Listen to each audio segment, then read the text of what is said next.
Recording.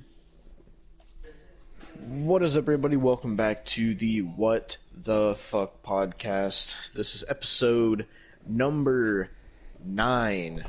Fucking 9 episodes of this shit already. That means we've been doing this for 9 weeks, Austin. Two months and a week we've been doing this podcast. Yep. Already. And so, today's episode, we're going to do things a little bit out of order because we got a lot to talk about with this first thing. So we usually do Stranger Things in the middle of the show, but today, since we have so much to talk about, we're going to get Stranger Things out of the way first because Austin came up with the idea to do episode 7 and 8 together because we didn't know when after this we'd be able to finish it up. So, yeah, because this is now the first episode we're recording where Austin now has a job. So, yeah. so now we got to work around my schedule and his schedule now. So, we decided to watch Stranger Things episodes 7 and 8 back to back and do the finale of the series. So, well, the season, you should say. Yeah. So if you want to start at the beginning of episode 7. Beginning of episode 7. Oh fuck. Okay. It picked up from the last episode where they were at whoever house before the people started coming out. So they were at Mike's house. 11, Dustin and Mike were at Mike's house, and basically they heard Lucas on their walkie-talkie, and they were trying to figure out what was going on because he was out of reach. When he finally became in reach, they realized that the bad men were coming and that they needed to get out of there. So basically what they did was 11, Mike, Dustin,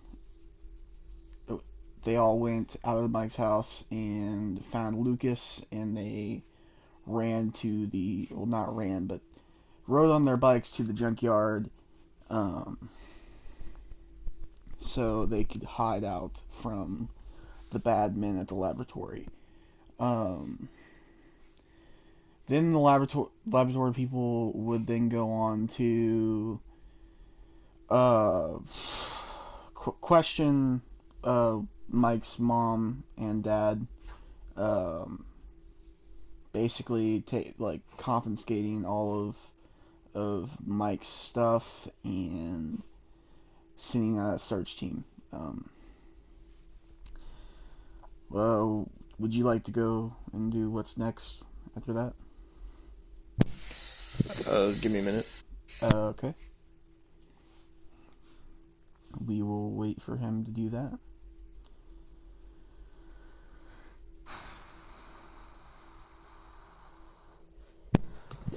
Alright. So, after... Wait, you can hear me, right? Yeah. Okay, so after the people talk to Mike's parents, we get the intro of the show, and then it goes to where Sheriff Hopper and Will's mom arrive at the police station, because in the last episode they found out that Jonathan was arrested. Yes. So they get there and they're walking in, and Will's mom's asking what the heck is going on, and they're telling her that Jonathan assaulted a police officer, and then they show the chief all the weapons in the trunk, and then I couldn't hear this because Stranger Things has this problem where when there's dialogue, you have to turn the volume way up, but then when action is happening, you have to turn it way down because the audio is not balanced. Yeah, we've both discussed when we watch season 2, which will be next week on the podcast. When we start watching that, we're gonna use fucking subtitles because it's like it's that bad sometimes. Yeah, this episode and the next episode especially were really bad with that. But uh, the chief was talking to Jonathan about whatever. I couldn't hear what it was. It was basically about the Demogorgon and how they, Jonathan and Nancy were going alone and trying to kill it. And then the next scene is, sorry if you hear any background noise, but the next part is where Mike's mom comes down into the basement because she's just so confused why everything is going on. Can you hear that in the background? Not much, no. Okay, so um, she's looking around in the basement and then finds the spot where Elle was sleeping in the basement and finds like a piece of her blonde wig that Mike gave her. So then they're still talking to the people and they're asking her about, they're telling her that, well, they're telling her and Mike's dad, yeah, her and Mike's mom, it sounds stupid. Her and Mike's dad, that they believe that their son, along with his friends, were holding this girl captive or whatever, however they tried to explain it, and and she got angry because they wouldn't tell him any details about what's going on. As she said, so you come here busting into my house, searching my house up and down, telling me my son could be in danger, but you can't tell me why, and you expect me to calm down. So then Paul uh, comes in and is talking to her. I couldn't hear this part because this is where they started talking quietly for some odd reason. I don't know if you heard what Papa was saying, because I He, didn't. he basically said that he wished he could say more and that he would find a way to help her son, like. Okay. Well, the next part is where, because at the beginning of this episode they rode their bikes away from the people that were after them, so now it's back to where the like abandoned car lot where they're at. They're basically, Lucas is telling them about like the science place and what he saw there, and they build like a little model of it, and he's telling them about like all the energy and everything and how it was making his compass go all wonky. And so then they decide that must be where the gate is. And then while they're doing that, they hear a helicopter in the distance, and they hurry up and shove their bikes under a bus, and they hide in the bus, hoping that the helicopter didn't see them. Oh God. Then the next scene, if you want to talk about this one, is where Will's mom's talking to Jonathan, asking him why he didn't tell her, and also the bully kid that got his arm broken, him and his mom come in the police station. Okay, well, Jonathan and, I'm just gonna call her fucking Winona Ryder, because it feels weird calling her just fucking Will's mom. I don't know what her actual name is in the. I don't think we find out until season 2. but fucking Winona Ryder and Jonathan are speaking, and basically Winona Ryder is trying to ask why Jonathan went in alone and why he endangered him and Nancy's life by trying to go in alone. And basically saying that he's not alone and he could ask for help and shit like that. And the boy that got his arm broken and his mom comes in and starts basically his mom's a fucking Karen. It's a Karen. And so the police officer is getting chewed out. So then Hopper comes in and asks what the hell is going on.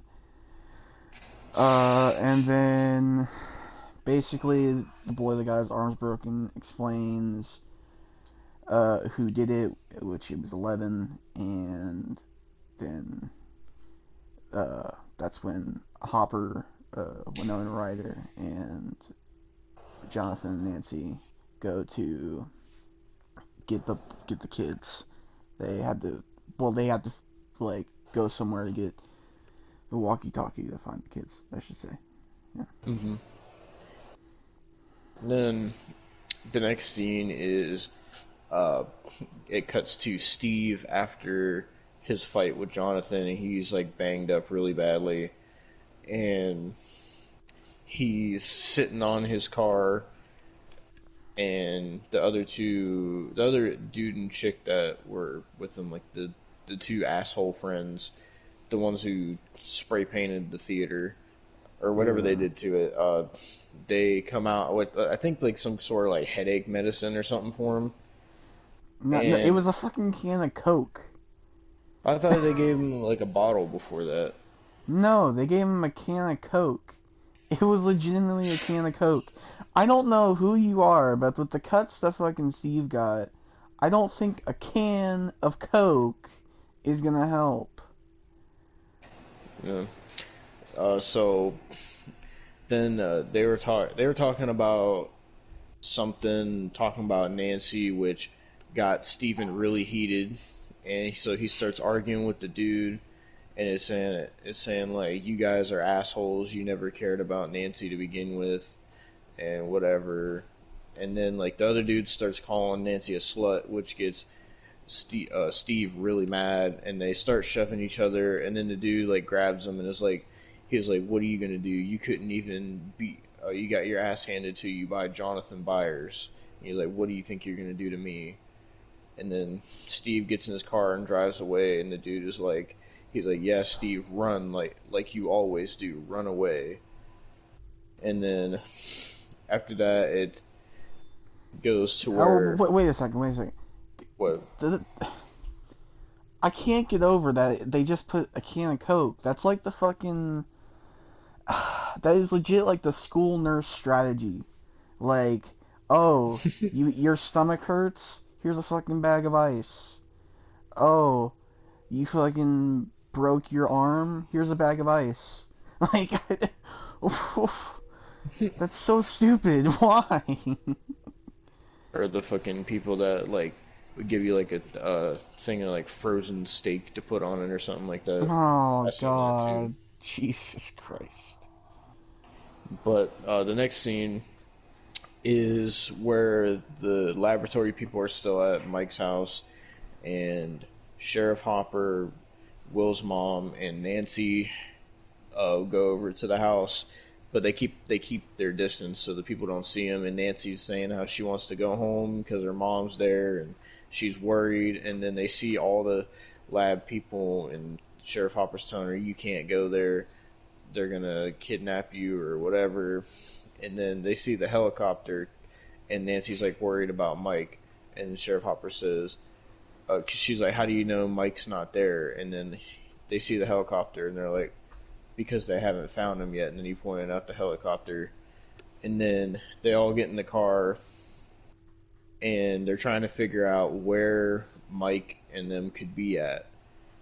And Jonathan, well, Nancy says she doesn't know because her and her brother aren't all that close.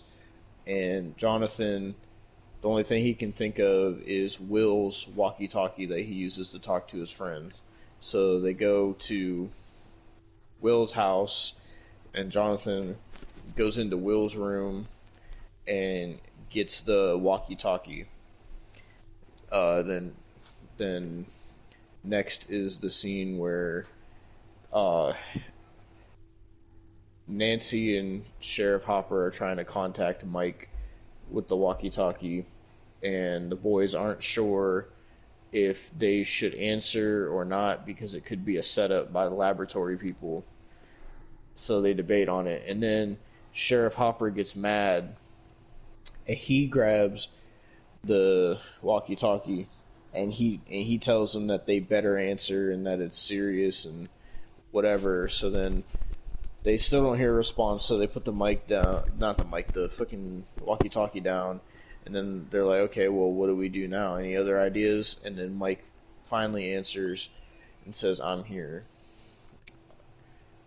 And then there's a short, like 5 second, 10-second scene where the dude's trying to clean the Nancy the slut Wheeler off the movie theater sign, and Steve walks up and says he wants to help him clean it. So Steve's character has changed and he's not an asshole anymore.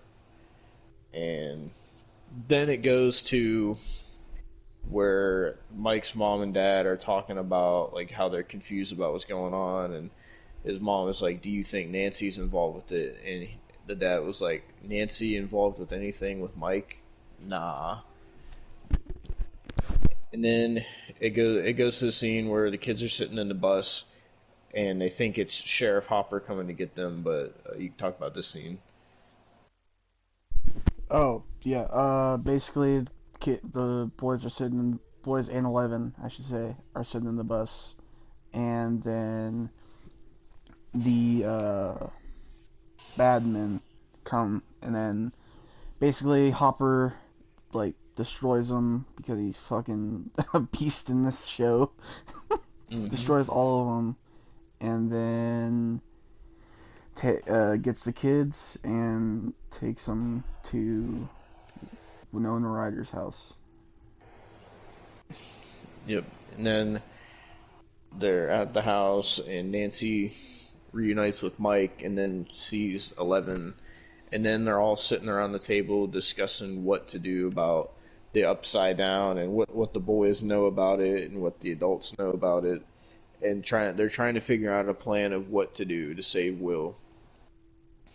And so then they are asking 11 if she can contact Will, and she says that she can, and she tries to, but it doesn't work.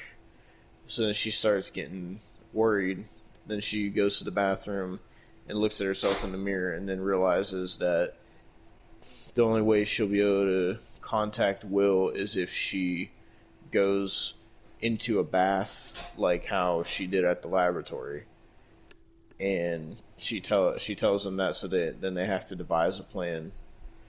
Meanwhile, uh, Dustin calls the science teacher, he pretty much cock blocks the science teacher, and it's like, I think they said it was like 3 a.m. or something like that, and No, they he's said like, it was 10 p.m. on a Saturday, is what they said. oh, but so Dustin calls me. He's like, I have a science question. And he's like, you do realize it's 10 p.m. on a Saturday or whatever, and but I couldn't hear what they were fucking talking about. I don't know if you heard. Basically, like Dustin was saying, why are you said that you should never close the door of curiosity. Why are you closing this door of curiosity? And basically, science teacher is forced to basically give them like a science experiment, I guess. Mm. Um, Yeah, so then they talk about like how it has to be like a saltwater bath or whatever. So they're like Dustin starts doing like a math calculation, and they're like, how much salt is it gonna take? And then he says about 1,500 pounds, and they're like, where are we gonna get 1,500 pounds of salt from? And then it cuts to them going to the middle school, and they get into well, uh, the salt supply for the wintertime. I mean, if it would have been easier to get some salt if it wasn't the 80s, there's a thing. If it was like set like like now, like Mm-hmm. in the present day, they could easily get salt from Twitter. Easily. Yeah, that's true. They can get fucking pounds of it. Especially from wrestling fans. Yeah. Mhm. But Sheriff Hopper and Jonathan start loading up the amount of salt that they need. Meanwhile, Dustin and Lucas are setting up a pool in the middle of the gym, and also Mike and Nancy are getting the water hoses. And while they're getting the water hoses, she's talking to Mike, asking him if he likes 11 or whatever. And he does the typical, oh, you girls, gross thing, but he really does like her. And Don't forget he asked Nancy if she's with Jonathan now. I didn't hear that part. Uh, What did Nancy say? she said no, no, nothing like that.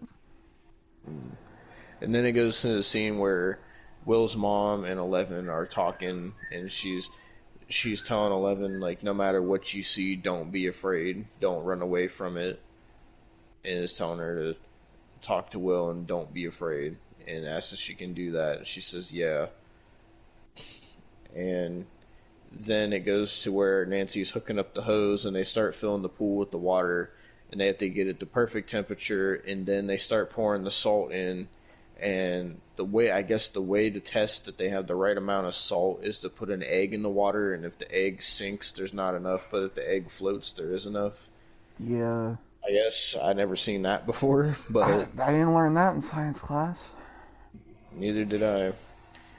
Then Eleven gets ready, puts these duct taped goggles on, and gets into the bath and lays in it, and immediately gets transported into like the blackness that we've seen in the flashbacks.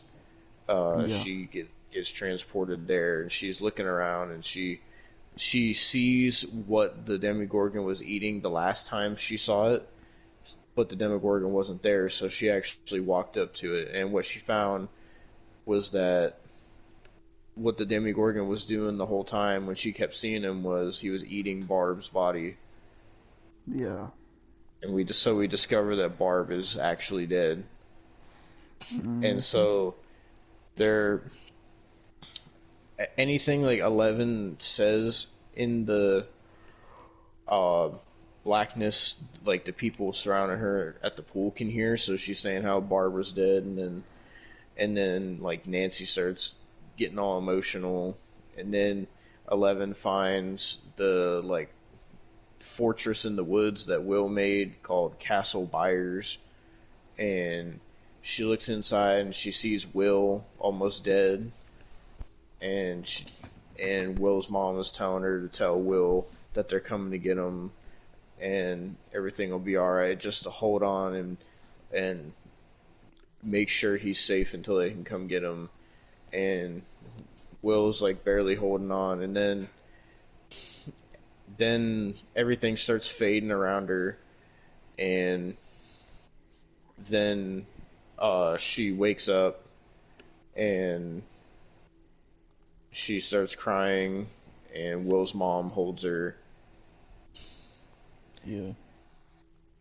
And then the next scene is uh, Will Will's mom and Jonathan and the sheriff go outside, and the sheriff says that he's gonna go get Will, and Will's mom is like, I'm going with him, and he tries to protest, but she says, Will is my son, so I'm coming, and he doesn't give her an argument. And then she tells Jonathan to make sure everybody here is safe and that everything will be all right. And then her and the sheriff hop in the car and speed off. Then Jonathan walks back in and sees Nancy sitting on the floor. She's dealing with like knowing that her friend is dead, and they both sit there. I could not hear a single thing that they were saying during this scene. Basically, they were just Nancy was upset that Barb died, and says that she wants to kill the Demogorgon, and Jonathan agrees. So that's what they go and do. Yeah, and then it shows Sheriff Hopper and Will's mom arriving there, and they start cutting the fence to break in. Then it cuts to Nancy and Jonathan sneaking into the police station to go get all their weapons and stuff that the police confiscated. And then it cuts back to Will's mom and the sheriff. They snuck inside the laboratory place. All of a sudden, all the lights come on, and all these soldiers and everybody at the laboratory place is all pointing guns at them, and so they get captured. Then it cuts back to Will. He wakes up in the Yeah. Upside Down, and he hears the Demogorgon moving around outside, and it shows like the Demogorgon's shadow through the light that's coming in, and everything goes quiet like the Demogorgon left, and then the way the episode ends is the Demogorgon bursts into where Will is. And Yep. then that is Stranger Things season 1 episode 7. Let me go to episode 8 real quick. No, stop playing it. Hate when Netflix does that. It pisses me off. Okay, then we figure we would just go right into episode 8 because this is all leading up to the big finale of season 1. Yep. So, episode 8 picks up right where episode 7 left off, where they're at the science place and Will's mom and the sheriff are being interrogated about what they know and why they're sneaking in there. And the Pawpaw character is talking to Will's mom, and she says, "I know who you are, and I know that you kidnapped my boy, and now he's in that horrible place or whatever." And basically, he's trying to get her to help him, and she tells him to go to hell. And then the blonde lady who pretended to be the child services, and this other dude were interrogating the sheriff, and this other bald hairline going bad dude was tasering the sheriff over and over again because he wouldn't tell him. But then he eventually told him what he knows, and he said, "I know you guys kidnap children and do experiments on them and all that kind of stuff." Yep. And then it cuts back to Mike, Dustin, 11, and Lucas sitting in the gymnasium, and then Mike gets up because he's curious about something, and he tries to find Jonathan, but realizes that Jonathan and Nancy are gone. Yep. Then the next scene is Jonathan and Nancy arrive to Jonathan's house, and they start setting all the weapons up and fucking everything. TV 14 Home Alone in the house. Yep. Basically. They set a bear trap. They're putting all the lights back in so they can track the Demogorgon and all that. And then they do this thing, I don't know why they did it, where they both slice their hand with a knife to make a blood pact between them. I don't really know why, but then it goes back to the lab where they take Sheriff Hopper and Will's mom out of their interrogation cells, and they are having them walk together because Hopper agreed to help them, and they're walking them to this room where they tell them that they're gonna go in the Upside Down, and they give them the hazmat suits or whatever they are, and they say it's for protection. Then Hopper and Will's mom go down the elevator into the floor that has the gate to the Upside Down. While that's going on, the fucking lab people, who are overly excessive in everything they do, they lead this whole big group, and they start getting in their vehicles, and they pull out big ass army trucks and everything. I don't know why. There's no need for that. In one of the past episodes, they fucking goddamn armed themselves with each person had 18 fucking automatic rifles, like they were going to a fucking Call of Duty team deathmatch. Whatever happened to those rifles? I don't know. But every time these guys do something, they go so obsessive. When they went after Mike, Dustin, and Lucas, who are kids, they send 50 million vans after them, and they try to fucking run these children down with vans. Jesus Christ. So they get these big army trucks for whatever reason, and they go to find where the boys are. Then it goes back to Sheriff Hopper and Will's mom walking into the entrance to the Upside Down, and that's when the intro comes on. Episode 8, The Upside Down, the final episode of season 1. After the intro, it's in the Upside Down where Hopper and Will's mom are walking around, and Will's mom starts having breathing trouble a little bit, which causes Hopper to have a flashback to his daughter and showing like the beginning of her having cancer, Yeah. I guess. And then it goes from that to like it's in between. It's, he has flashbacks of that, and then goes to uh, the boys at the gym where uh, Mike tells them that Jonathan's gone, and then Dustin says he's going to go try to find some chocolate pudding for them to eat because he knows that the school has a stash of it. And then Mike and Eleven are just left alone standing there. Then it cuts back to Nancy and Jonathan where Steve arrives and they also fight the Demogorgon, if you want to talk about that.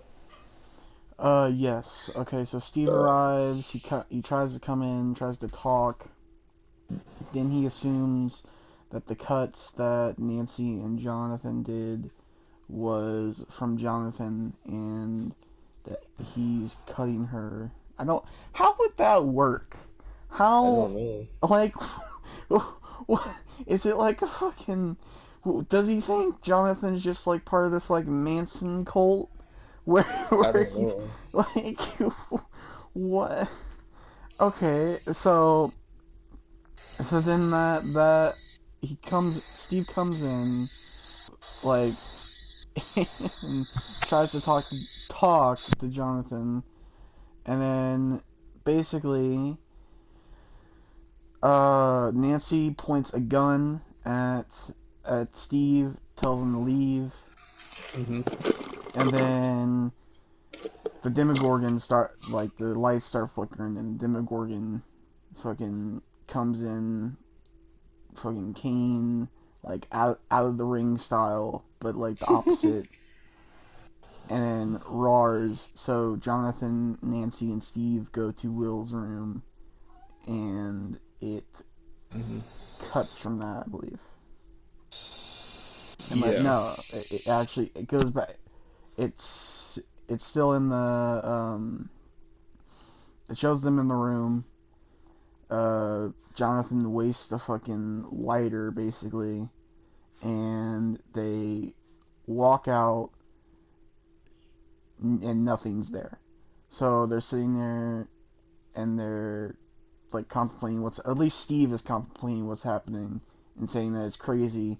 And Nancy tells Steve to leave. He goes and tries to leave, and then he has a change of heart and comes back eventually once he sees that the lights are flickering again and that Demogorgon's going to be back. The Demogorgon then goes and takes down Jonathan. Doesn't kill him because then Nancy starts shooting the Demogorgon, and that's when Steve goes and gets his like fucking homemade Abyss Janus and starts like clobbering fucking Demogorgon. And after that, Jonathan sets it on fire. It burns, and then they put the fire out, and it shows that it's just a foot on the bear trap. Yeah. And then so after that, it cuts back to Will's mom and Hopper in the Upside Down, and they come across, which I'm assuming is a setup for season two. They come across an egg type thing. They don't Yeah. pay it that much attention, but they come across an egg, which the egg is probably going to be another Demogorgon or something. And then they keep walking, and eventually they find like Will's hideout place all destroyed, and Will's mom is like yelling for him and yelling for him. And then Sheriff Hopper sees like a stuffed tiger and it makes him have a flashback to where he gave his daughter that same stuffed tiger when she was in the hospital, and it shows him like reading her a story, and like the mom is crying, and then it cuts to after that Sheriff Hopper sitting in a stairwell like crying his eyes out, and then after that it goes back to Jonathan. Oh yeah, we talked about that part. uh it goes from that to they're still looking around in the Upside Down for Will, and it's this really like intertwined scene with the two worlds because since they have all the Christmas lights in the regular world, basically in the regular world, Nancy, Jonathan, and Steven are in Jonathan's house, but in the Upside Down, Hopper and Will's mom are also in the same house, and because they have the lights, they can when they walk through the house, they make the lights light up basically. So Yeah. Nancy, Jonathan, and Steve follow the lights out to the front door, and somehow both uh, both Jonathan and his mom realize that each other is in the house in the different worlds, and then they walk outside and see like a street lamp nearby light up, and then uh, after that it cuts back to Lucas and Dustin trying to get the chocolate pudding, and then Mike is talking to Eleven. He's talking to her about like basically asking her if she wants to go to a dance with him or whatever the dance was called. And I couldn't really hear what Eleven was saying. And uh, then Mike kisses Eleven, which makes her smile. And then Mike runs because he sees headlights outside and he thinks it's Jonathan coming back. So he opens the door and sees that it's the laboratory people. And laboratory people, for over preparing this much with bringing out army vehicles and guns, really have like no like peripheral vision apparently, because they pull up to the building that's opposite the gym that they're in, and Mike is just holding the door wide open, and all these military people get out and start going in the opposite building, and not one of them decides to look in the opposite direction. But I digress. So then Mike runs back and he's like, "Guys, the bad men are here. They found us. They found us. We gotta go." So then they're searching through the school trying to find them. The boys and Eleven are running through hallways. And then eventually they get cornered by the bad men from the laboratory. And the chick who was, I don't know what her name is in the show, but the blonde chick who's pretending to be child services, uh, and all these other soldiers like surround them, and like 11 uses her telekinesis to make them all bleed from their eyes, I and think I they guess were that exploding kills her. them. I think they were exploding. She was exploding their brains. Is what I feel like Mm. she was doing.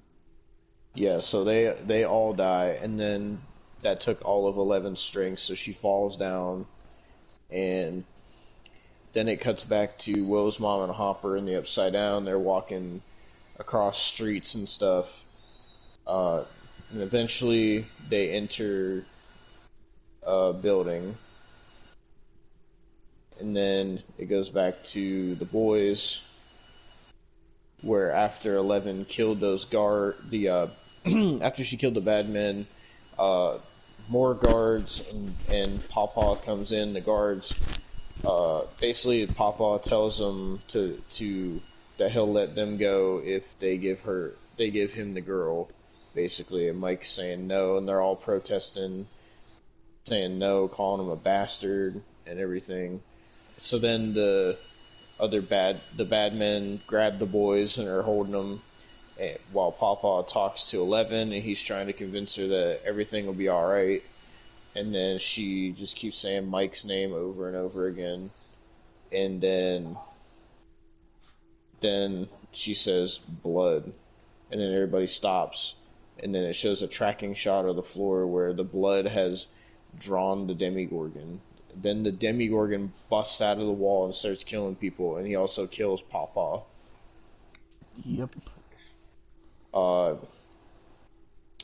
and the boys carry 11 and they start running trying to get away. Then it goes to Hopper and Will's mom, where they are going through whatever building this is, and They see Barb's dead body, but then they also come across Will, who is just about dead, pretty much, and he has like this thing in his mouth, and so like Will's mom doesn't know what to do, and Sheriff Hopper just pulls the thing out of his mouth, and it looked like some kind of like demon snake type thing. It looked like something out of Jason Goes to Hell. Yeah, and he pulls that out of his mouth, and they try to free Will from the web. And it goes to the boys hiding in a classroom. They're trying to get 11 back up, and then the Demigorgon comes in, and the boys, what they resort to doing to fight this monster is they pull out a slingshot and stones, like and they're trying to shoot silver at Pennywise. It's not the same thing, and it has no effect on the Demigorgon. They didn't have any battery acid. Yeah, would you like to talk about how the Demigorgon dies? Yes, 11 basically uses her mind to Thanos snap fucking the Demogorgon out of existence. Mike tries to stop her, but she throws him out of the way with her telekinesis and kills the Demogorgon while also making herself disappear. And it was the most seizure-inducing scene I've ever seen. Like, I've never seen so many flashing lights in a show. Like, it was, like, even the people that don't have epilepsy, that hurt your eyes. Dude, like, it was hurting my... I had to look away to even get through the scene. Then after that, Mike is, like, crying, and he's calling out for Elle. And then it goes back to Hopper and Will's mom, and they're trying to resuscitate Will with CPR. And while they're doing it, the sheriff is getting a flashback of when his daughter died from having cancer, and they're trying to resuscitate her. And she flatlined, and when he thought of the flatline, it made him try even harder. And he starts like Donkey Kong pounding the shit out of Will's chest. God. Like, dude would have had like a caved in chest, busted ribs, but fucking Will eventually like coughs and comes back to life, and Will's mom is hugging him, crying. Then it shows a scene where it's back to the school where the police are there, and I keep saying Will's mom. Mike's mom and Mike's dad show up, and they're trying to find where Mike is, and eventually they find him sitting in an ambulance. And then after that, it goes to a black screen, and then next is where Will wakes up in a hospital bed, and Jonathan and Will's mom are there, and they're crying, and they're happy that Will's awake and he's alive.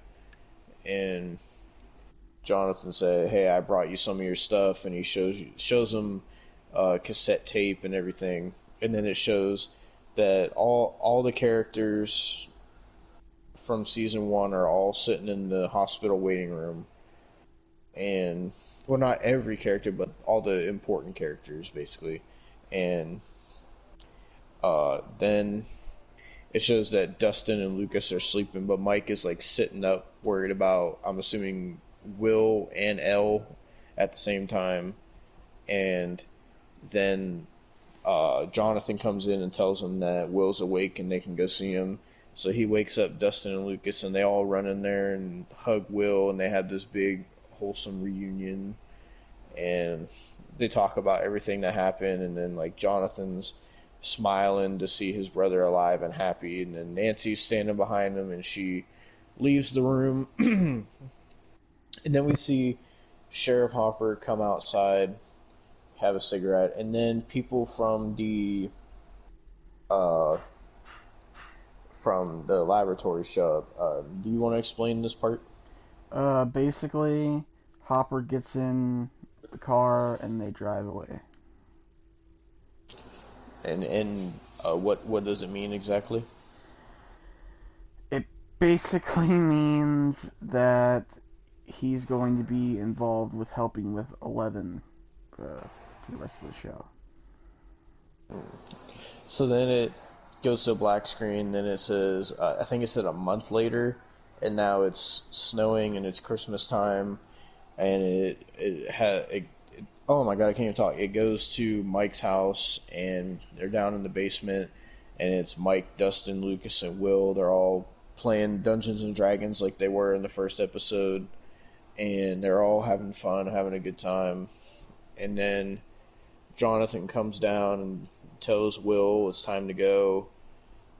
Uh, so they walk upstairs, and then Lucas and Dustin are getting in like a play fight, and Mike looks at the spot where Elle was sleeping, and he just gets all sad.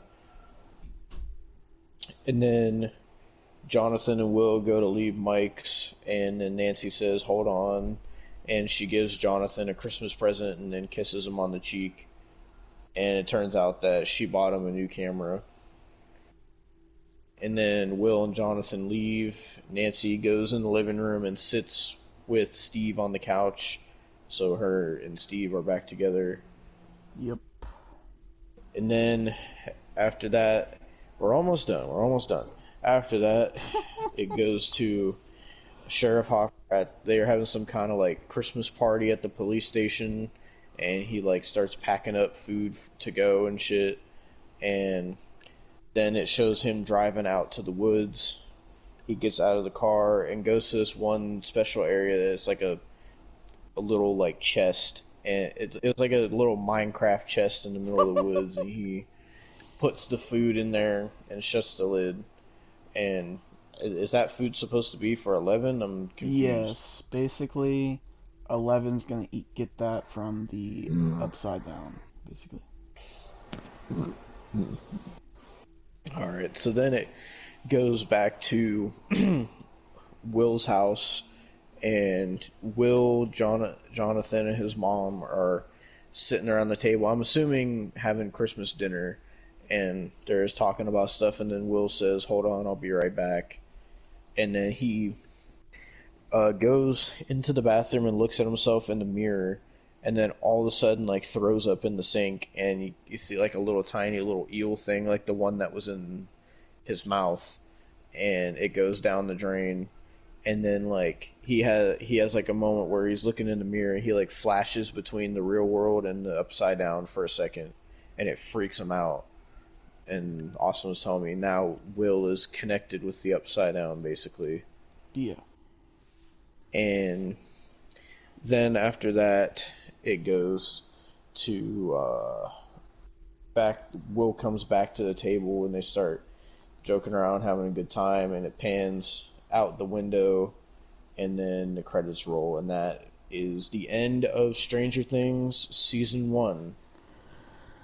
We finished it. Well, we finished the first season. We got 2 more seasons to go, because I don't know when season 4 comes out. I don't know. But so yeah, that was Stranger Things season 1, guys. Moving on to season 2 eventually.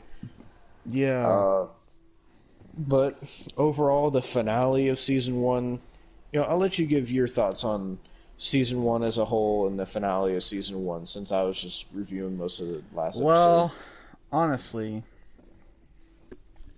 when it comes to Stranger Things season 1, it's good, but it's not as good as the later seasons. The later seasons have way more like fulfilling finales and stuff like that. But I mean, it's a great start off to a good show. So yeah, that's basically my opinion on it. My opinion. So, well, I'll ask you this afterwards, but this was my first time watching Stranger Things in general. This is the first time viewing of season 1 for me, and I will say I really did enjoy everything that I saw. Every episode was great in its own way. acting all around by everybody was well done. I don't think there was really a bad actor at all in this. The story was well Millie done. Bobby Brown. And she was good, but so you're telling me you're admitting that Millie Bobby Brown was good? She was good in this, yeah. Okay. I just need that on tape. I wish we would have had it on tape where you said you were looking at Brie Larson's photo shoots. Nah. We're gonna watch a Brie Larson show one day or a Brie Larson movie one day, just cause you want to keep the Millie Bobby Brown thing going. As long as she's not as bad as she was in Godzilla, I don't care. But fucking, she was good in this. She played the 11 character really good, even though she didn't have that much dialogue. Like she played the character really good. All the casting for the kids was great. They all played their roles like great. Uh, I mean, literally every character was great. Hopper was great as the sheriff. Jonathan and Nancy's characters were great. Um, like, I mean, the only characters that really didn't matter to the first season really was Mike's parents, Yeah. and I mean, that's really about all I can think of. I I mean, mean, I guess the they science don't teacher too. matter. They don't really like Mike's parents don't matter for the rest of the series so far. So Because I mean, they're just there because they're his parents. Really, they don't really serve any story purpose besides being the parents. Um, yeah. but um, yeah, I really enjoyed this first season. I'm excited to see the second season, then eventually the third, and then I imagine after that I'll be really excited for when season 4 drops. But with that being said, Stranger Things season 1, um, I would give that a 10 out of 10. That was really good. Yeah, Really same well here. done. But what I wanted to ask you, and then we can wrap this Stranger Things segment up finally. But um, so this was your second time watching season 1. Did any of your thoughts or feelings change about season 1 with your second viewing? I mean, it definitely made me realize how much more like younger the the kids were at the time. Because in season 3, dude, they are fucking they are like 16, 15. Like they are they're not like 12 like they are in this in season 1. So that definitely did like change my perspective on it. But I mean, it it does tell me that it's still like the first season's still like the bland season, honestly. Mm-hmm. Like the other two seasons I think are way better than the first season. So, Mm-hmm. but yeah, that's mainly. All right. Well, with that being said, that was Stranger Things for this week. I don't know when we're gonna start up season 2 of Stranger Things, Well, I feel like we but should do. We could start up season 2 next week on the podcast. Um, and we could do season 2 for the next 9 episodes. Oh, okay. hmm, Well, now since we're done with Stranger Things this week, yep. so I was on Twitter today, Mm-hmm. and this whole thing started because AEW botches a Twitter account that I enjoy very much because it shows how many fucking AEW wrestlers, if you can even call them wrestlers, fucking botch and are dumb as fuck. So basically, because the AEW fans are so toxic and fucking, they're like the biggest fucking scumbags and two-faced pieces of shit on the planet. Um, they decide to get basically dox AEW botches fucking like location and Mhm. like they tried to like message his wife and everything like that, which is severely fucked up to where he's actually getting Yep. death threats. So that's where Jelly Nutella's tombstone comes in, because not only did he take Brandy Lauren away from the single guys, he also is being a complete piece of utter shit and legitimately laughing that AEW botches is getting death threats and thinks it's funny.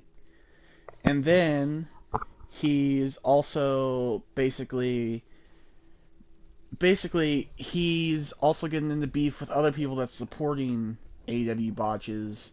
I saw somebody who was I think it was a woman, and basically like the woman was just like sitting there fucking destroying Jelly Nutella, and then Jelly sits there.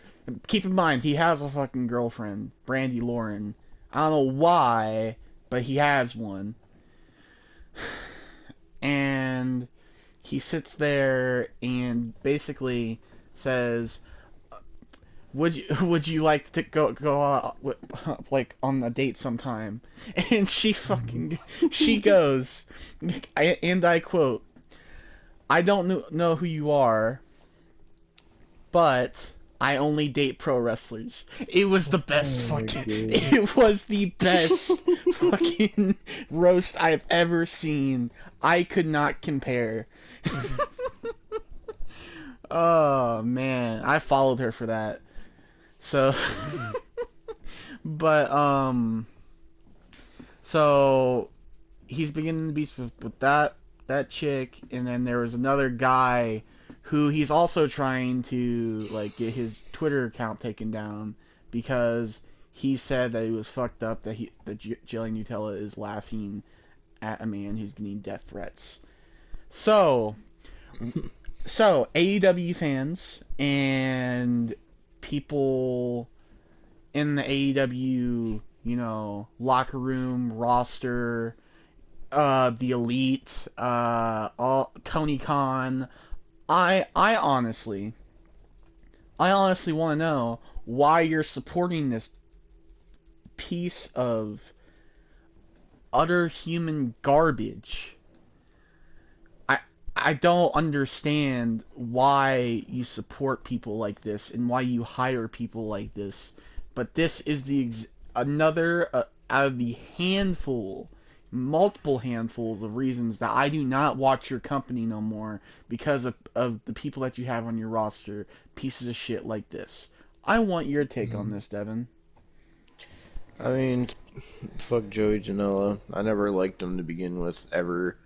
Uh, the first time I ever heard of Joey Janela was because of AEW, and when he used to be with Penelope Ford, and then I seen that he was doing shit on fucking GTS, and he was fucking doing videos with Superhuman, if you know who that is, Yeah. and like doing all this indie garbage backyard shit, and fucking then I found out that he had like no wrestling training and he was just a backyard wrestler and got fucking hired to at this point I'm sure it's a multi-million-dollar company, AEW, and Yeah. like put on a big spot on the card. It's like, why? And he botches so fucking much. He He's such botches a bad every wrestler. match. He botches every match. Literally. I honestly hope by the time this episode gets released that AEW Botches has finally stopped getting flack for no fucking reason and that Joey Janela has Yeah. been fired. That's what I hope. Yeah, poor AEW botches. He didn't deserve that. No, he doesn't. No. he's getting fucked over just for pointing out botches. Which, if you really think about it, that is exactly what Botchamania does, and AEW loves Botchamania. So, how does this work? AEW's hypocritical, I guess. Like, I don't understand. Man, I don't. Jesus Christ.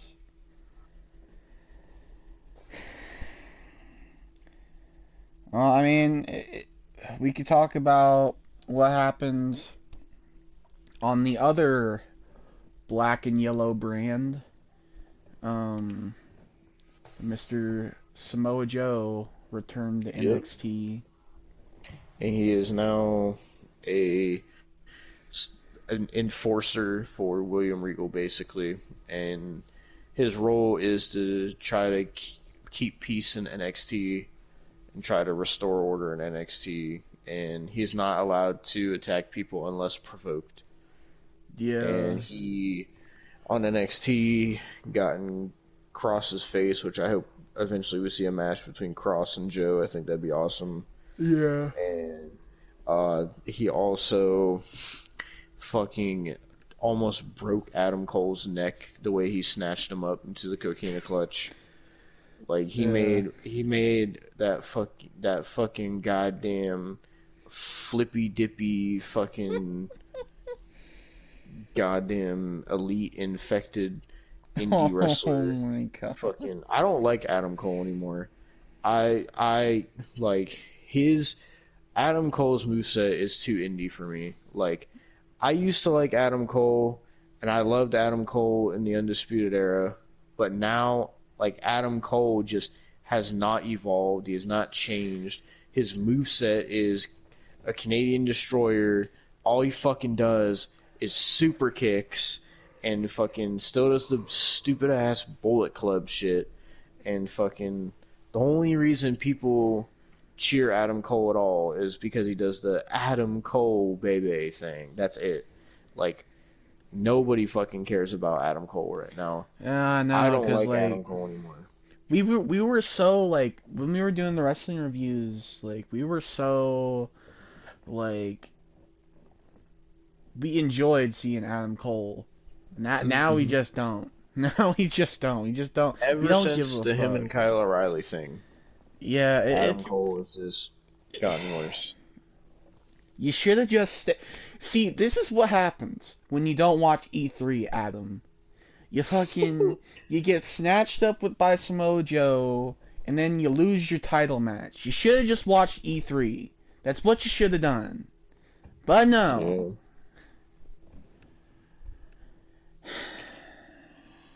Yeah. Yep. So yeah, fuck Adam Cole. I don't like him anymore. I don't want to watch Adam Cole wrestle anymore because every time I see his moveset now, like when we watched In Your House and I was watching that fucking Fatal 5-Way and Adam Cole just kept doing super kick, super kick, super kick, super kick, trying to go for the Panama Sunrise, and it's come on, dude, do something else. Fuck's sake. I mean, yeah, he has the last shot, but still, it's like, fuck, dude. He never like, uses the last shot. I know. Like, fucking, and you think about it, and it's like, I liked Adam Cole with the Undisputed Era, but he's just so much like the Young Bucks. Like, I think that's why I don't like him. Like, I don't think he's as toxic as the Young Bucks or anything, but like just the way his moveset is, like he wrestles like the Young Bucks. The thing is, because they were all best friends, so they all wrestle like each other. The thing is, like he's real chill on stream. Mm-hmm. Like if we were to get him on the podcast or to like do anything with him, he would probably be a chill dude. But all he does in the ring is super kicks and Canadian destroyers, and it's like it's. Guess who else does that? The Young Bucks. Exactly. And Except they're way more toxic and they're they do it fucking. Adam Cole does it a lot, but the Young Bucks do it so fucking much. I can't watch the Young Bucks wrestle anymore. Like, I can't even look at the Young Bucks anymore. That's how bad they are. Like, and fucking Adam Cole is getting to that level. Like, I don't understand why. Why does that have to be his moveset? Like, I'm fine with him doing the Panama Sunrise every once in a while. That's fine. Like, I don't There, want him to there get rid of was that move. there was a But point when he never, like, he only did that move like once or twice a year. mhm. Now he does it every fucking match. Like, every match that I've seen of him since, like, I think Takeover. It was the Takeover right before WrestleMania 35. Ever since that match, the Panama Sunrise has been in his moveset all the time. Yeah. It's like, why does his moveset have to be super kicks? Why? Why? Like, why, Adam Cole? You're way more talented than that, and you know it. Yeah. Why are you just doing fucking Whatever super kicks? whatever happened to his knee drop brainbuster that he did? I don't know. Replace it with a super kick. That's all I can tell you. I don't know. Well, from the toxicity of a super kick to the toxicity of Twitter, Oh god. Scott Twitter once again. Coffin.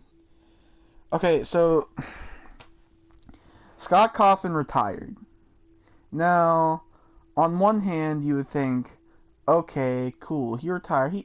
He's making his money, so he retired, and he's doing all good. No. No. So, Wait, how do you spell his name?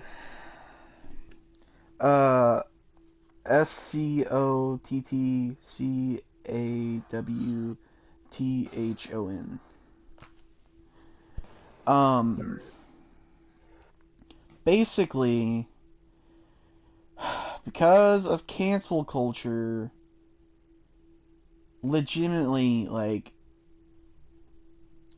just because he donated to a certain political, like, party, he donated money to a certain political party. That's all he did. He got doxxed, and now he got, like, he's fucking, like, just got so stressed out that he retired because of the cancel culture. And Why? he was supposed to be part of the Five Nights at Freddy's movie that was happening, but Exactly. now he's not because he retired. Yeah, apparently he's handing the Five Nights at Freddy's copyright to a trusted individual, is what he said. What they'll do with that, I don't know, because there's supposed to be not only the movie, there's supposed to be games in the works still, and more books. It's like it. I don't know. I don't know. I don't even play Five Nights at Freddy's or anything like that, but it's just like, man, like, Yeah. Like, I never understood about Five Nights at Freddy's, like, why it's so popular. Like, the only thing that I can see is people's, like, fear of animatronics and the jump scares. But even then, like Five Nights at Freddy's is just like, as far, I mean, I haven't played all of them, but as far as I know, it doesn't have a story, and at least until the later ones when they start having more lore. But I'm pretty sure the first one was just like, oh, here's like a scary version of Chuck E. Cheese yeah, or and I whatever. mean that was But fun. I gotta be honest. I was a Five Nights at Freddy's kid until it went fucking mainstream, and then it just sickened me. Like like, and why is there like six of those games, by the way? I don't Why? know. There's more. There's a couple more VR games too. You know what? I'm gonna look this up. Five Nights at Tell me. Freddy's Tell me franchise. how many, because I checked out after the third game. That's when I checked out. Hold on. And that wasn't even like a year into its run. It was like legit only like 9 months until like into its run. Okay, there's Five Nights at Freddy's, which came out in 2014. Five Yes. Nights at Freddy's 2, which came out in 2014. They came out the same year. Oh my fucking god. Five Nights at Freddy's 3, which came out in 2015. Five Nights at Freddy's 4, which also came out in 2015. Five Nights at Freddy's Sister Location, which came out in 2016. Freddy Fazbear's Pizzeria Simulator, which came out 2017. Ultimate Custom Night, which came out 2018. I don't know what the fuck Ultimate Custom Night is. I Five don't Nights at know. Freddy's Help Wanted 2019. Five Nights at Freddy's Special Delivery 2019. And finally, the newest one, Five Nights at Freddy's Security Breach 2021. That's So there's like, one, two, three, four, five, six, seven, eight, nine, 10. 10 Five Nights at Freddy's games. hey, look up this because I'm pretty sure there was an RPG that got like bashed online of Five Nights at Freddy's. Wasn't it called like FNAF World? Hold on. Because even then, that's another game added. Because I'm pretty sure there was a whole controversy about how it was bashed and like, Yeah, oh, there's FNAF World. oh yeah. So that's how many games then? 11. 11. Like, I could understand Five Nights at Freddy's and then maybe 2 and 3, but I wouldn't have, like, tried to milk it past that. I mean, to be fair, though, it did get popularity through all that, and it's to the point where people still want a movie made about it. I don't know what I'm assuming the movie's going to be based on the first game. I I don't don't know know why because it's taken them I've so long to do the movie. I've followed like things about the movie. Hmm. Basically, honestly, this goes back to the Banana Splits movie too. Basically, like Warner Bros. um got the rights to Five Nights at Freddy's, but if Scott Cawthon wanted out, he could go like get out of the project along with take his copyright. Hmm. So he instead of doing Warner Bros. Because he didn't like their direction, he wanted to go to Blumhouse, which I could say a lot of stuff about Blumhouse right now, but I don't have the energy. Hmm. So he's working with Blumhouse. So that's why Warner Bros. Made the Banana Splits movie because they wanted a haunted or robots movie or what the fuck ever, animatronics. And that was the closest they can get. So there's some background on that. So then he's been working with Blumhouse to make a movie, but he's such a perfectionist that it's taken him so long. And not only that, he's done books and Oh God. more games, and it, it's been taking him way, way too long to make the movie, which it's been 7 years. Honest, it's gonna be 7 years since the first game came out because I'm pretty sure the first game came out in August of 2014, if I am not mistaken. Um, so it's gonna be 7 years this year since the first game came out. Are we really gonna? I don't want. Honestly, I'm not a Five Nights at Freddy's fan no more. But I feel like it's gonna be exactly like the Angry Birds movie. Hmm. They're gonna wait too long, and it's finally gonna come out, but it's gonna come out like 10, 15 years later, and there's gonna be no point. Yeah. The popularity is gonna be gone. It already is gone, pretty much. Like, I don't see Yeah. anybody besides kids actually talking about Five Nights at Freddy's.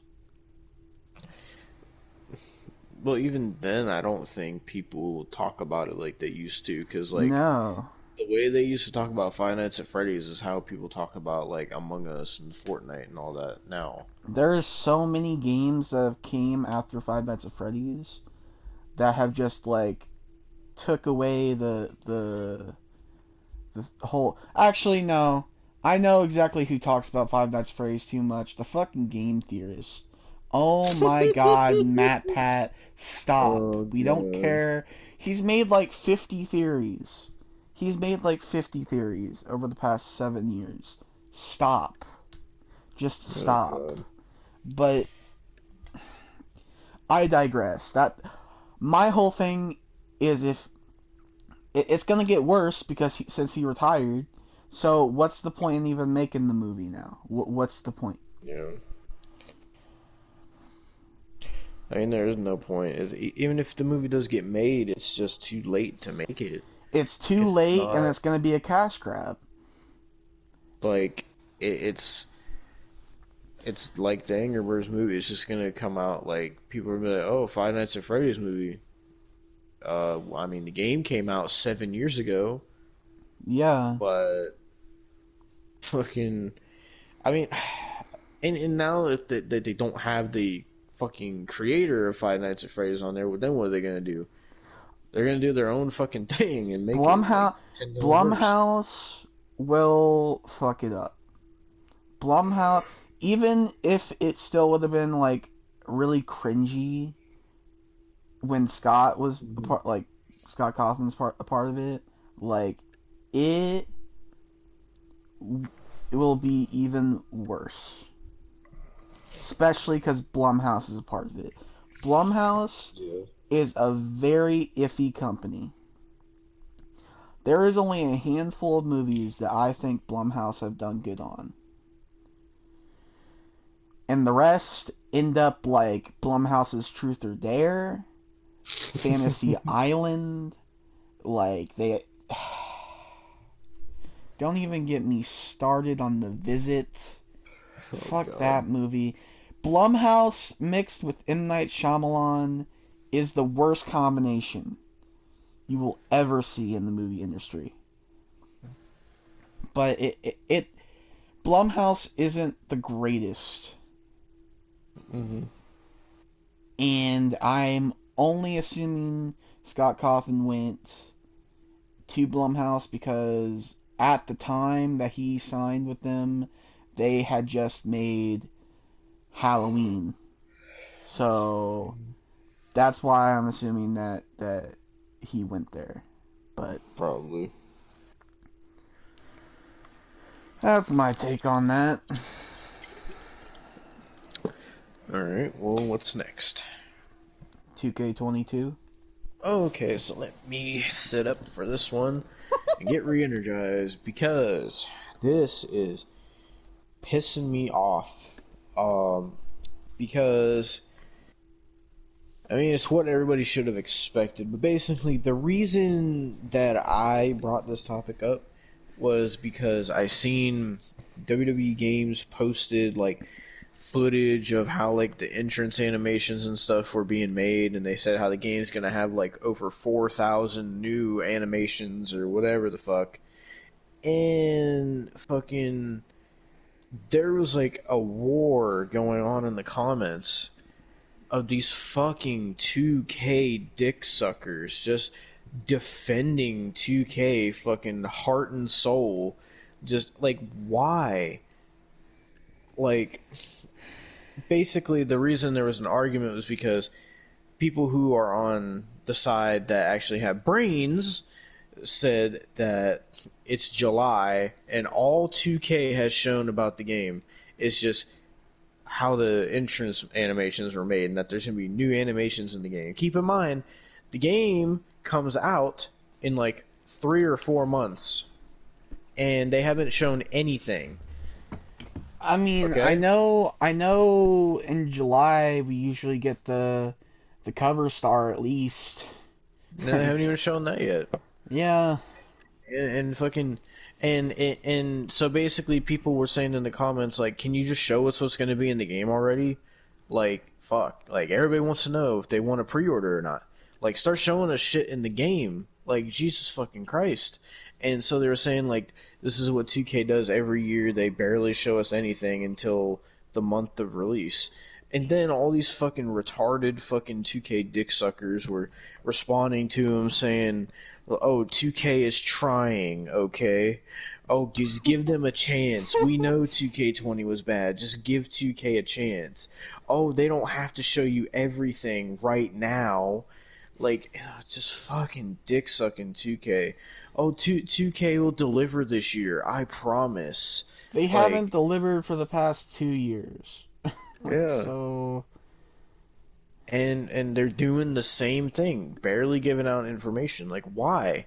Why keep the game such a mystery? You can't keep this game a mystery because of what 2K20 was. You can't do that. Because if 2K fucks this, they have no excuses. Their excuses for 2K20 was they didn't have enough development time to polish the game and make sure it ran correctly before I'm gonna release, say and that they right were now, required to. But fucking this time, if they don't show anything until the game comes out and that the game is shit, 2K has no excuses because they've had almost 2 years to work on this fucking game. So they better start showing shit because, like, why the fuck are people gonna pre-order it if you don't even show and give them a reason to want to pre-order it? Like fuck's sake, just do like a GM mode trailer. Like, why do you got to keep it a surprise until the day the game comes out? Like, fuck. Like, do a trailer saying, "Oh, GM mode is back." That's gonna get people excited. That's gonna get pre-orders in. But no, let's just keep everything a fucking secret and hide it away until and make everybody forget about the game until October. Hey guys, by the way, WWE 2K22 is coming out in 3 weeks, and yeah, so make sure you pre-order it. Still not gonna tell you nothing. Oh, a week before the game comes out, here's the trailer. Fuck you, 2K, and fuck the people that are dick sucking 2K and trying to defend them. the thing is, And it I, sucks because yeah. 2K20, like, we waited so long and we didn't get anything until August. And then Mhm. we get a trailer like 2 weeks before the game comes out. And it looks good. It Uh-huh. looks like a decent game. Like, fuck the showcase, but the my career when they showed it didn't look too cringy. It looked about the same par as, like, the same thing as, like, 2K19. So I was like, Mhm. okay. And then, like, fucking, they had people like The Fiend, and they had the weird stuff with the zombies and stuff that was kind of interesting until you actually played it. Mhm. Like, and then, like, they had a good startup. Like, they had a good startup, but they fucked it up. And now that they have 2 years to do this game, while also releasing that garbage known as 2K Battlegrounds, that I will never, ever play again, that will sit on my shelf in dust. It will stay in dust. I will never dust that thing. Fuck 2K Battlegrounds. I cannot play it no more because it's awful. I would rather play 2K20. That's saying something. Yep. 2K 2K22 better be good. It shouldn't be called 2K22 because where's 2K21? I'm pissed about that. But Yep. still, but still, Dumb decision I after dumb decision. it better hit different. In fact, it better slap me in the fucking face because if it doesn't, I'm done. I'm done until 2K is not the creators of the games no more. I would rather EA than fucking 2K. Like, for me, because I do the community creations videos and stuff on my channel, and I do the universe series and all that. Like, the 2K series is what gets me the most views and everything like that. But like, 2K20 was so fucking bad, and now this, I really am hoping and praying that this game is going to be good. With the amount of time 2K has had to work on it, this game better fucking deliver, because if it doesn't, this is the last wrestling game that I'm gonna pre-order until 2K has no control over the series anymore. Because this game is important, because this is going to show whether 2K gives a shit or not. This is going to show whether 2K really deserves to make these games or not. This is going to show to the fans that this is going to be a make or break game for the fans, because a lot of fans, they lost a lot of fans because of 2K20. If 2K22 They lost a lot more because of 2K Battlegrounds. They if almost lost 2K22 me. flops, they're going to lose even more fans. And there's always going to be the fucking 2K cock riders, smack talks, dank ops, that fucking Delzinski 101 and others. You know, what I don't WrestleMania. understand, what I don't understand is Dank Ops really always fucking like dick rides 2K, but but he like also like goes on like New Legacy Inc. streams and is like, man, fuck 2K20, fuck 2K Battlegrounds. He's like he's two-faced. Like when it comes to his channel, he's like, oh yeah, 2K20 is the best game ever made. But when it comes to New Legacy Inc. channel, he's like, no, it fucking sucks. So like, even then, like. But you know, those people are the ones that, even if they hate on it, they're gonna get the game every fucking year. I know. Like, and I mean, I understand the game brings views and all that, but at the end of the day, even though it gives me the most views I get on my channel, like, I'm not gonna sit there and force myself to play a fucking terrible game just because it gets me views. I'm just not going to do that. At least with New Legacy Inc., they actually make a bad game entertaining. Mm-hmm. Like, I would never in my life watch somebody play Warzone, but I watch New Legacy Inc. play it. I'm talking about WWF Warzone, not fucking Call of Duty Warzone. I don't like that either, but still.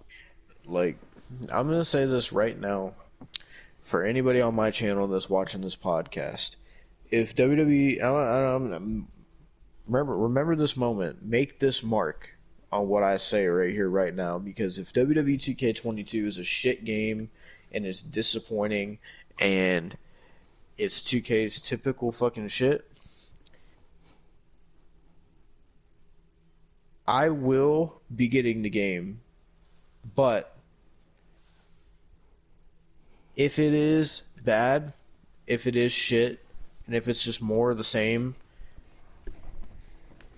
I'm going to do the Community Creation Series again. I'm going to do a Universe Series on it. And that's going to be it. But if it's even worse than what I think it's going to be, then I might just cancel those plans altogether. And if it's bad, that is going to be the last wrestling game that I do that on.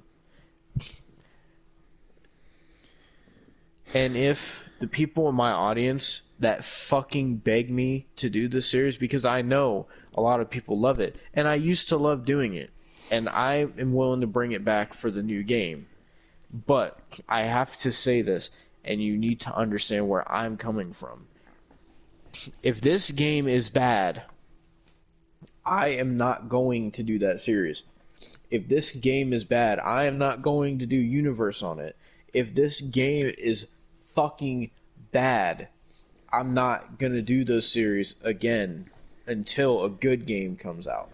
And if the people in my audience that beg me to do this series and that only watch me to do this series, if they don't like it, they can suck my dick, because I'm not going to sit there and keep doing community creations videos every year and Universe every year when the games are fucking horrible and I can't stand the games and I can't stand the developers. Honestly, and I'm just going to say that. I'm going to say this. if 2K22 is bad, I think me and Devin should just get Retromania and fucking play that instead. Because it honestly, that's probably better than if 2K22 is bad, that would probably be better. I honestly, I want to know what's going to be in 2K22. Are they actually going to Everybody add does. stuff? I'm curious. Are they going to have I don't know. another cringy My Career? Probably. I hope they don't make it as cringy as 2K20. I hope they don't put the fucking 2K originals in it. I swear to I God, hope dude. that idea has died. Cuz It better have. honestly, what do they even have to do with 2K originals even if they did do it? Do they really want to do with I that? don't. I'll tell you what they really want. Money is what they really want. Well, I know But that, but like you could do honestly, honestly, people weren't asking when it came to like getting DLC. People were not asking for a story. If you really want to do a story, do something like an NXT Stars pack or an NXT UK Stars pack. Do something like that to where we actually have more people to play with instead of fucking duplicates. The only new person... Actually, it's not even new, because we had 3 different Bray Wyatts. We never got anything... Actually, the only people we got new from DLC was China and Hulk Hogan. And Mankind. That's all we got. So, if you really want to do DLC and have a story to it, do an NXT pack, do an NXT UK pack, do a Legends pack. Do a Legends pack, an Attitude Era pack, a Ruthless Aggression pack, what the fuck ever. Just please, please, have new people that hasn't been in the game for a while. I would be down to see the Hurricane, the Boogeyman, fucking, like, something, and make a story out of it. Please. what they should do is make this game and don't make any other games for like 6-7 years. And what they should do with WWE 2K22, scrap the name, call it WWE 2K, whatever title you want to put, and have it be where instead of having to fucking develop a brand new game every year, you could just update like how the NBA games do with the roster updates every so often. Why can't they do that with a wrestling game? I'm hoping they do that because, I mean, the only thing I could think of is maybe, just maybe because because the PS5 has came out, maybe they want to do something, maybe another year of it, but I I hope that's not the case because I mean, honestly, that's a different even console. even still, like the NBA 2K games have the roster updates, but they still fucking pump NBA games out every single year. Like, what's Yeah, even the point of having the roster updates if you're just making a new game anyway? I don't know. And It's dumb. those games have had controversy too, I'm pretty sure. I'm pretty sure NBA 2K, it was either 2K20 or 2K21 was also really fucking bad. I mean, they got to feel our pain with how bad it was. Like, 2K is not the greatest company at all. It's not. I fucking hate it. And I only enjoyed it when Ukes was still there, because at least Ukes fucking actually knew what to do. 2K doesn't. 2K sucks. 2K has always sucked. Like, I miss THQ with a passion, man. And now I'm just thinking about it. THQ isn't. THQ is still a thing. Why did we have to lose THQ? Why I did we don't have to know. lose it? And if we do ever get something like EA or whoever else, how are they gonna make the games? Because EA makes the UFC games super fucking realistic, so it'd be the same situation we're in. Mm-hmm. I don't know. All I'm gonna say is fuck 2K, and if this game is not good, then it's gonna be the last one I get. And I really mean that this time, because I said it with 2K20, but this time I'm gonna be for real about it. People seen my community creation series on 2K20 and how that nearly broke me. And even playing Universe on 2K20, like doing the Universe series, it's just not fun. And like it's fun like doing it who I do it with and all that, but the game itself is not fun. Like but it's just like I'm just tired of spending like $90 every year to pre-order 2K, like the new 2K, new WWE 2K game, and it just being disappointing and See that fucking. I'm probably gonna get the deluxe edition for this game. If there's a good collector's edition, I might get the collector's edition. But when it came to 2K Battlegrounds, I just got it for retail price. I was like, fuck that. I didn't even buy it. Fuck that game. I bought it just because I was curious. I thought Mm-hmm. What you maybe, got? because I mean, That's what you get. my thinking was maybe since it was also made by Saber Interactive, it wasn't just solely made by fucking 2K, that it was gonna be decent at best. But no, no. Mm-hmm. Yeah, fuck you, 2K. Hopefully, we see more about the game soon. Hopefully, Sooner rather than later, 2K. I actually have seen. I mean, the only thing they've shown is like test footage with like, Mm-hmm. but like even the test footage, like they were showing off entrances a couple days ago, and it was Bobby Lashley. You could tell that was one of them, and then you just see Braun Strowman's entrance, and I'm like, man, he's gone now. What are you gonna do now? Like, because you could Why tell it can't was they take him out? bronze. You could tell it was bronze. He was doing his fucking brawn. He was doing his raise of the arms. You could tell. And I mean, it was in development Mm-hmm. stage, so maybe, just maybe, it will be taken out, or at the very least, be made a generic entrance. But I'm just thinking now, if they still have Braun Strowman's entrance, do they still have the Iconics? Do they still have freaking Buddy Murphy? Like Aleister Black? Mm-hmm. Like, like it's just the thing. Like, I feel like it's gonna be a 2K Battleground situation.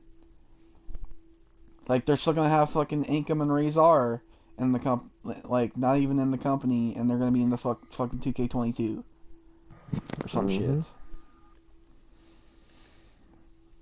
Well, from Devin's anger to mine. So we've talked about it before on the podcast. iCarly has gotten a reboot. Yep. That it So has. like we said, I got a job. So I was like, you know what? Fuck it. I'll get Paramount Plus. I will watch the iCarly reboot, and I will respond back on the podcast. Mm-hmm. 3 episodes were released. I watched all 3, and they were all painful. So painful. Like the only returning cast members that are like mainstays are Nathan Kress, who plays Freddy, Miranda Cosgrove, who plays Carly, and Jerry Trainer, who plays Spencer. Only really returning main characters that are there are them.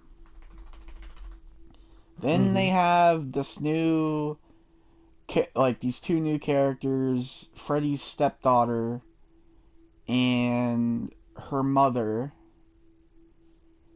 And his stepdaughter is the most annoying little brat in the show and is just irritating. And the mother is just a female bisexual version of Quagmire from Family Guy. So, this show is abysmal. It's atrocious. Like I don't know what to say. I don't know what to say. It's bad. And I hope this is just 3 of 13 episodes that's supposed to come out. 3 of 13. Jesus Christ. Like, what am I supposed to do with that? I have to watch 10 more episodes. And I hope, I truly fucking hope that it gets better, but right now it's not. It's not. It's painful. I strongly suggest, unless I say it gets better, don't get Paramount Plus to watch this. If you have Paramount Plus, don't watch it. Don't. Unless I say otherwise in the future, don't. Just don't. Because Yeah, it's I haven't bad. seen it. It's bad. It's bad.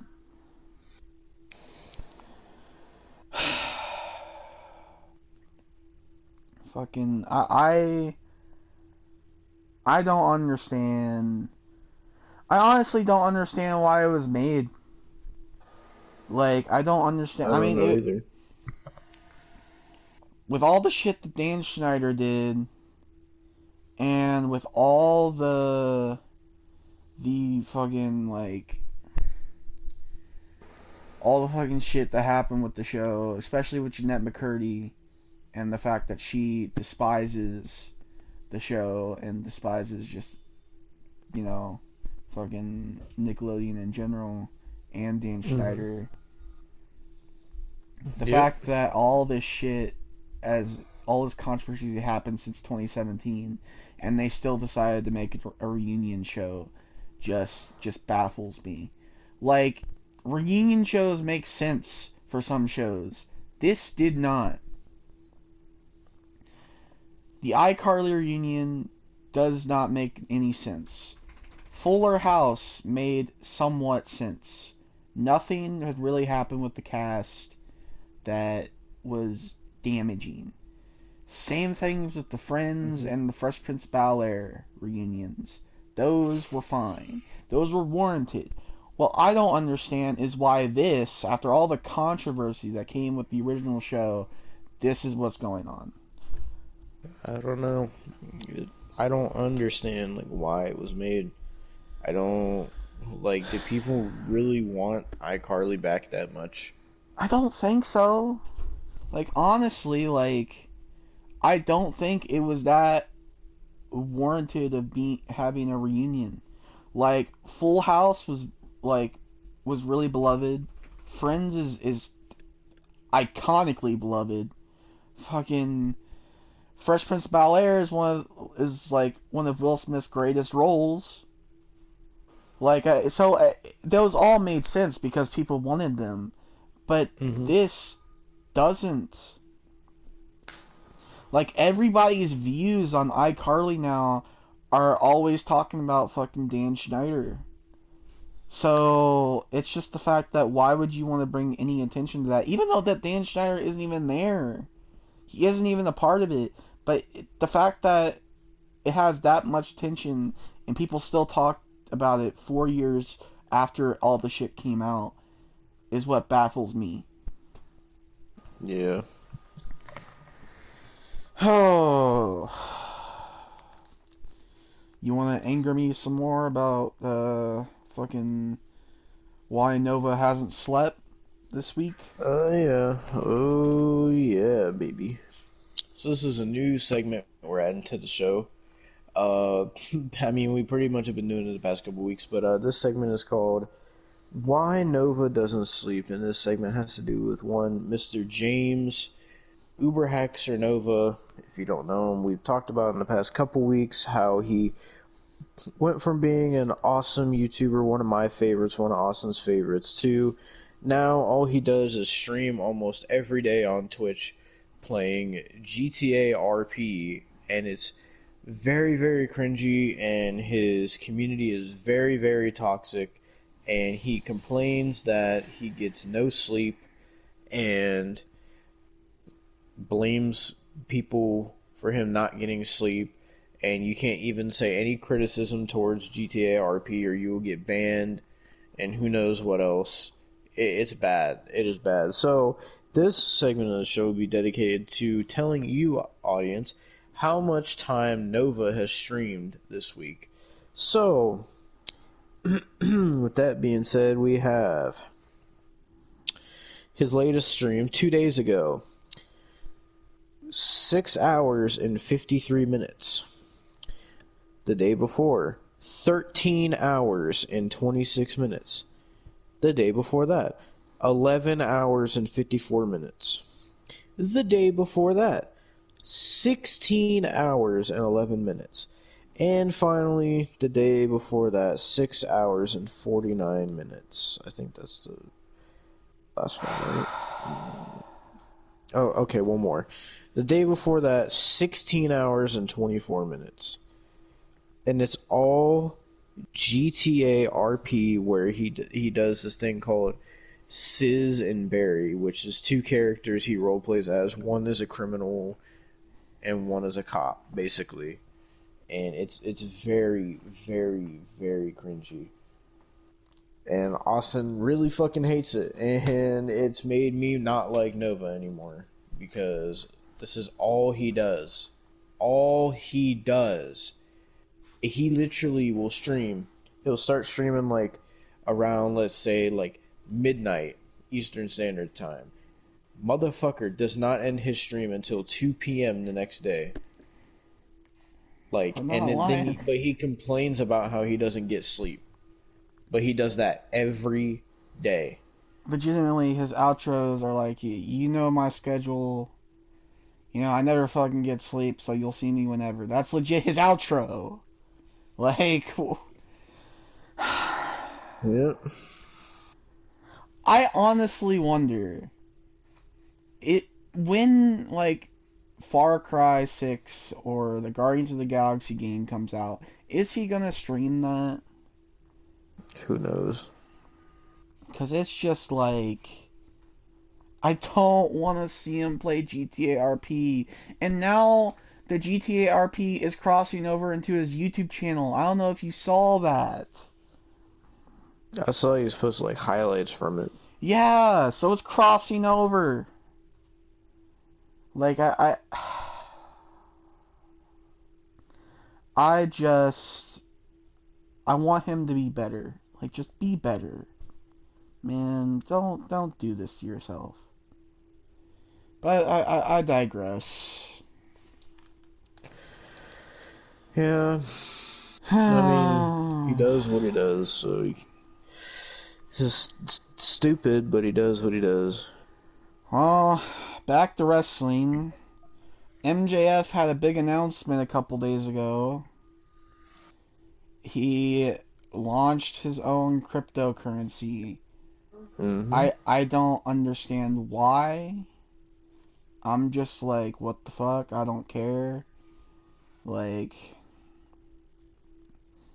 I'm not gonna buy it because what's cryptocurrency gonna fucking do? I've never understood cryptocurrency. I've never understood Bitcoin. I've never understood the fucking Dogecoin or like I don't either.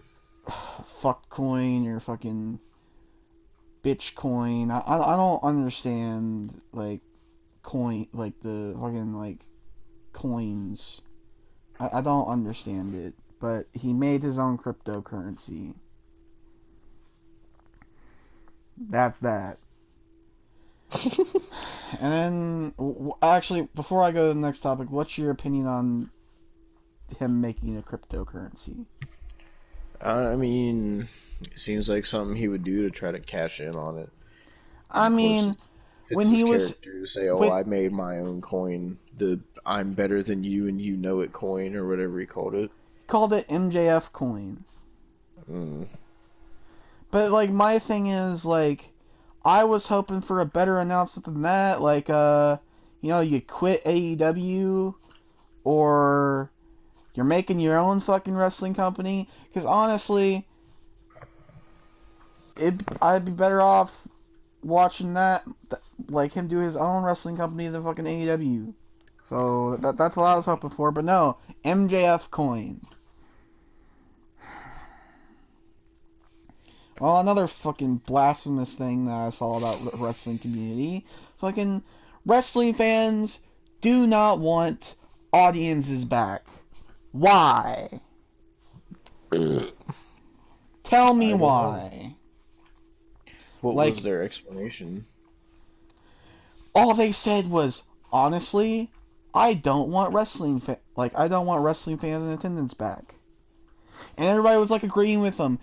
Their shitty explanation was like, we don't want the what chance or the CM Punk chance or anything. That's you. It's your fault. And like, if you really cannot stand the CM Punk chants, stop chanting CM Punk. Mm-hmm. Like, I don't. That was their explanation. Like, they weren't at fault. When I go to a wrestling event, which I've been to a couple, when it comes to like house shows and shit, I don't cheer, I don't boo, I watch it and I watch it. I'm one of those people that don't do that. I don't know if you do that. I the ones I've been to, I just watch it. I don't really cheer boo. Exactly, that's what I do. I mean, I've never really done that, so I mean, I understand why people do it, but really, if you're gonna get mad from what like you people have done, like why do it in the first place? Like why? Yeah, Like I'm I don't get it. honestly, honestly, I am glad fans are coming back because dear God, has it been painful. WrestleMania was a breath of fresh air when fans were Mm-hmm. fucking in attendance. Yep. It was honestly great. Yep. Now it's not. Like I can't stand the Thunderdome. Stop with the Thunderdome. I don't want to see it. I don't want to see screens. Like I have been waiting for this since last year. Please give this to me, man. Please. Oh. Well, we can end off on a positive note. Do you want to tell me the news that you saw on Instagram earlier when we were watching Stranger Things? The Oh good yeah. news? So, hold on, let me. So basically, while Austin went to the bathroom or was bussing it down in his kitchen, whatever he was doing, I was scrolling through Instagram and I seen this thing randomly come up, and it was like a factual thing. It was saying how basically the China documentary on Vice got more viewership than Impact Wrestling, basically. Woohoo! Finally, people have more sense in the world.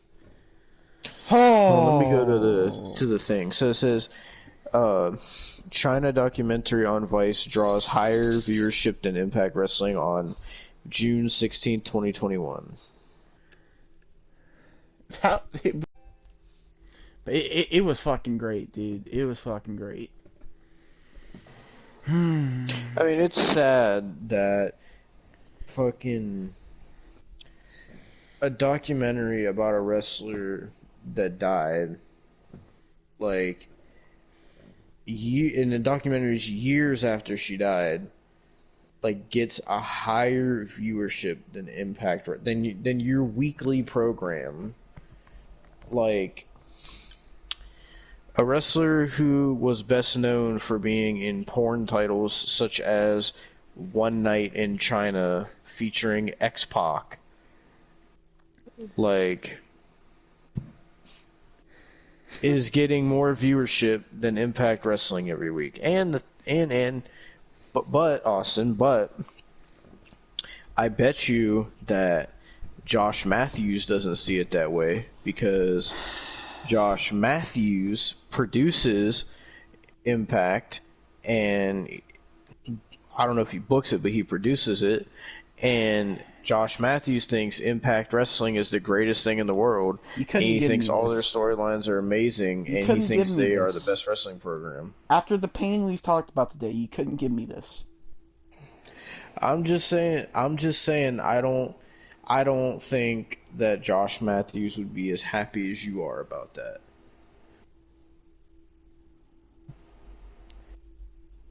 Josh Matthews should be happy enough he somehow pulled Madison Rain. Okay? So, there's my take on that. Fuck you, Josh Matthews. Hope he fucking has a career-threatening injury while booking Impact. That's what I fucking oh hope. my god. Jesus Christ. Is there anything else you want to say about Mr. Josh Matthews? I hope Madison Rain divorces him and leaves him with nothing. Oh my god. Alright then. Oh my Thanks god. for awakening my pain again. No problem. No problem at all.